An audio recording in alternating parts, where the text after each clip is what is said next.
सभी विद्यार्थियों का एक बार पुनः ई व्याख्यान श्रृंखला में स्वागत है। दबाव समूहों से संबंधित पिछले ई व्याख्यान के अंतर्गत हमने जाना था कि दबाव समूह क्या है, इनकी उत्पत्ति किस प्रकार से होती है, इनका महत्व क्या है, इनके विशिष्ट लक्षण कौन कौन से हैं तथा इन्हें राजनीतिक दलों से विभेदित कर कैसे देखा जाना चाहिए। आज के इस ई व्याख्यान के अंतर्गत हम जानेंगे कि दबाव समूहों और हित समूहों में क्या अंतर है तथा दबाव समूह अपनी उद्देश्य की पूर्ति करने हेतु किन साधनों को अपनाते हैं। सबसे पहले बात करें दबाव समूह और हित समूहों के मध्य अंतर और समानता की, तो अर्ल लाथम नाम के विद्वान का यहाँ उल्लेख करना आवश्यक है, जो कहते हैं कि प्रत्येक हित समूह दबाव समूह होता है किंतु प्रत्येक दबाव समूह हित समूह नहीं होता। अर्थात प्रत्येक हित समूह दबाव समूह के रूप में कार्य कर सकता है। इसका अर्थ है कि हित समूह दबाव समूहों की प्रारंभिक अवस्था होते हैं, जैसे किसी धार्मिक, सांस्कृतिक, सामाजिक या आर्थिक आधार पर किसी हित समूह का निर्माण होता है और वह समूह अपना उद्देश्यों की प्राप्ति करने के लिए जब राजनीतिक निर्णय प्रक्रिया को प्रभावित करना शुरू कर देता है तो वह दबाव समूहों का रूप धारण कर लेता है। इस प्रकार देखा जाए तो हित समूह दबाव समूह की प्रारंभिक अवस्था है और दबाव समूह हित समूह की एक परिपक्व अवस्था कही जा सकती है। अतः यहाँ हित समूह और दबाव समूह के मध्य अंतर को भली भांति जान लेना आवश्यक है। हित समूह और दबाव समूह में एक अन्य अंतर यह है कि हित समूह जहां अनिवार्य रूप से सक्रिय नहीं होते और हमेशा तो नहीं किंतु कभी कभी निष्क्रिय बने रहते हैं। इसे और सरल शब्दों में समझें तो हित समूह सदैव सक्रिय अवस्था में नहीं रहते और जब इनके हितों पर संकट आता है या इन्हें अपने स्वार्थों या उद्देश्यों की प्राप्ति करनी होती है तब ही ये सक्रिय होते हैं। अर्थात हित समूह संगठित तो सदैव रहते हैं किंतु वे सक्रिय किसी विशिष्ट अवसर पर या विशिष्ट उद्देश्य की प्राप्ति के लिए ही हुआ करते हैं। इस प्रकार हमने हित समूह और दबाव समूहों के मध्य अंतर को समझा। अब हम बात करेंगे दबाव समूहों के तरीकों की और अपने उद्देश्यों को प्राप्त करने के साधनों की। सबसे पहला साधन जो दबाव समूह अपनाते हैं वो होता है प्रचार एवं प्रसार का। दबाव समूह विभिन्न मीडिया माध्यमों जैसे समाचार पत्रों, टेलीविजन, रेडियो आदि के माध्यम से भी अपने सबसे प्रथम अपने उद्देश्य का प्रचार प्रसार करना शुरू करते हैं। वे सत्ता के विरुद्ध या सरकार के किसी निर्णय के विरुद्ध प्रचार प्रसार के माध्यम से जनमत का निर्माण करना शुरू करते हैं तथा अपनी बात सत्ता के शीर्ष पर बैठे लोगों तक पहुंचाने का उनका प्रयास इस प्रचार प्रसार के माध्यमों से ही होता है। इस प्रकार दबाव समूहों द्वारा जो तरीका सर्वप्रथम अपनाया जाता है वह है प्रचार एवं प्रसार के साधनों का प्रयोग।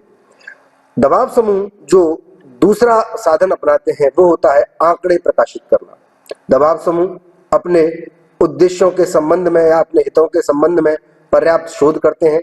उस शोध से संबंधित आंकड़ों को विभिन्न माध्यमों के द्वारा प्रकाशित करते हैं, सरकार या सत्ता के समक्ष रखते हैं तथा सत्ता से मांग करते हैं कि इन आंकड़ों के पृष्ठ पोषण की स्थिति में या पृष्ठ पोषण को ध्यान में रखते हुए उनके हित के संबंध में निर्णय लिया जाए।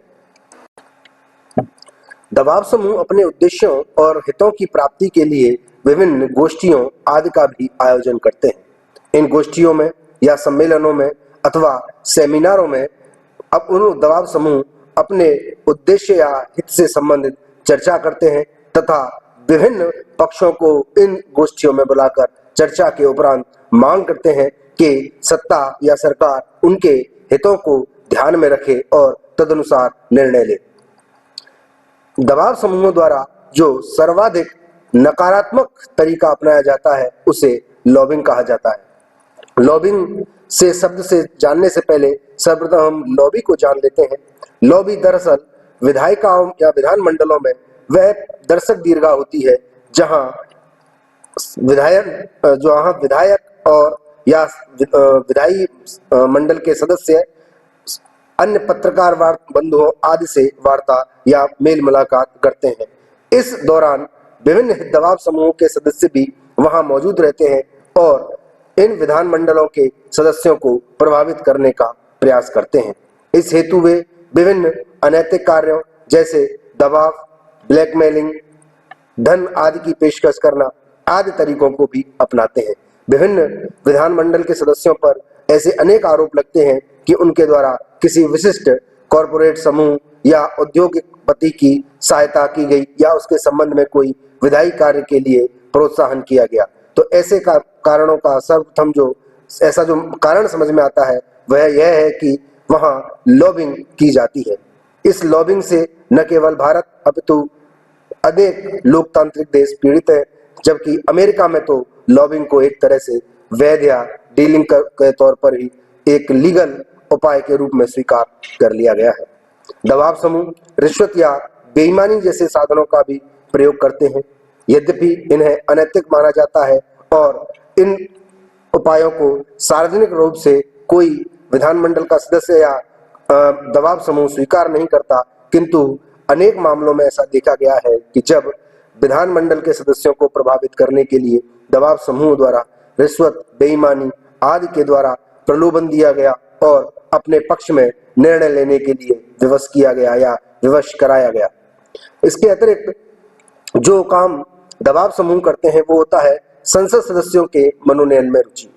चूंकि दबाव समूह भली भांति जानते हैं कि यदि उनके सदस्य न सही किंतु उनके हितों के संबंध में कोई व्यक्ति उनका प्रतिनिधित्व विधानमंडल में करेगा तो वह उनके हितों की रक्षा करेगा।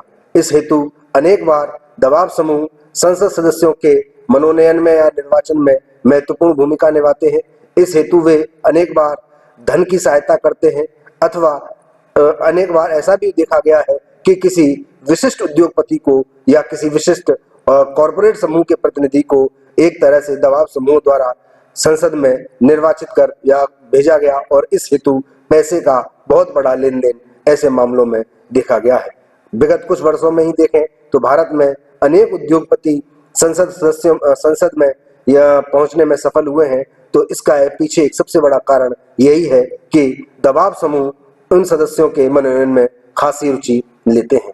दबाव समूह द्वारा अपने उद्देश्यों की प्राप्ति के लिए प्रदर्शन के तरीके भी अपनाए जाते हैं। प्रदर्शन के द्वारा ये दबाव समूह सरकार पर दबाव बनाते हैं। इस हेतु वे रैली, धरने प्रदर्शन आदि का आयोजन करते हैं। हड़ताल आदि का भी उपयोग होता है। इससे सत्ता दबाव में आती है और इन दबाव समूहों के लिए मनमाफिक निर्णय लेती है। इस प्रकार यदि हम देखें तो दबाव समूहों द्वारा अपनाए जाने वाले अधिकांश तौर तरीके संवैधानिक नहीं होते और भारतीय संवैधानिक व्यवस्था के संबंध में देखें तो दबाव समूहों को कोई संवैधानिक मान्यता प्राप्त नहीं है और उनके द्वारा जो साधन अपनाए जाते हैं वो अधिकांश मामलों में गैर कानूनी ही होते हैं। अतः यहाँ हम ऑडीगार्ड का के एक कथन को भी यहाँ उल्लेख करना बहुत जरूरी है कि ऑडीगार्ड ने दबाव समूहों को 3 प्रकार से क्रियाशील बताया है। पहला कि दबाव समूह चुनावों के समय सक्रिय रहते हैं। दूसरा, दबाव समूह विधानमंडल पर ध्यान केंद्रित करते हैं और लॉबिंग का कार्य करते हैं। और तीसरा, के माध्यमों पर भी एक तरह से अपना नियंत्रण स्थापित करने का प्रयास करते हैं। इस प्रकार अभी हमने दबाव समूहों के कार्य करने के तरीके और उनके साधनों के बारे में जाना। अब हम जानेंगे दबाव समूहों के वर्गीकरण के बारे में। आमंड और पावेल ने अपनी पुस्तक कंपैरेटिव पॉलिटिक्स में दबाव समूहों को 4 भागों में वर्गीकृत किया। आमंड पावेल ने बताया कि दबाव समूहों के 4 प्रकार हैं। पहला, संस्थानात्मक दबाव समूह। दूसरा, समुदायात्मक दबाव समूह। तीसरा, गैर समुदायात्मक दबाव समूह तथा चौथा, प्रदर्शनकारी या प्रदर्शनात्मक दबाव समूह। सबसे पहले जानते हैं संस्थानात्मक दबाव समूह के बारे में। संस्थानात्मक दबाव समूह वे दबाव समूह हैं जिनके सदस्य विभिन्न संस्थाओं या संगठनों में मौजूद रहते हैं। जैसे देखा जाए तो सेना, नौकरशाही, राजनीतिक दल, विधानमंडल आदि में जो दबाव समूह आंतरिक रूप से कार्य करते हैं इन्हें संस्थानात्मक दबाव समूह कहा जाता है। प्राय ये दबाव समूह स्वायत्त रूप से कार्य करते हैं, किंतु अनेक बार इन दबाव समूहों का पालन पोषण संबंधित संस्था आदि के द्वारा भी किया जाता है। इसलिए संस्थात्मक दबाव समूह एक प्रकार से कहा जाए तो वैध एक दबाव समूह के रूप में कार्य करते हैं, यद्यपि इनके उद्देश्य सदैव नकारात्मक बने रहते हैं। दूसरे प्रकार के दबाव समूहों को समुदायात्मक दबाव समूह कहा जाता है। समुदायात्मक दबाव समूह से आशय किसी विशिष्ट उद्देश्य या लक्षण को लेकर स्थापित किए गए दबाव समूह हैं। जैसे व्यापारी वर्ग द्वारा बनाया गया कोई दबाव समूह या व्यापारिक संगठन भी एक दबाव समूह का कार्य करता है। श्रमिक संगठनों का एक तरह से कार्य करना भी दबाव समूह के समुदायात्मक दबाव समूह कहलाता है। कर्मचारी वर्गों द्वारा किया गया कोई संगठन भी एक प्रकार से समुदायात्मक दबाव समूह ही होता है। विद्यार्थियों द्वारा विभिन्न संगठनों की स्थापना करना भी यह समुदायात्मक दबाव समूह ही कहलाता है। इसके अलावा तीसरे प्रकार का दबाव समूह गैर समुदायात्मक दबाव समूह कहा जाता है।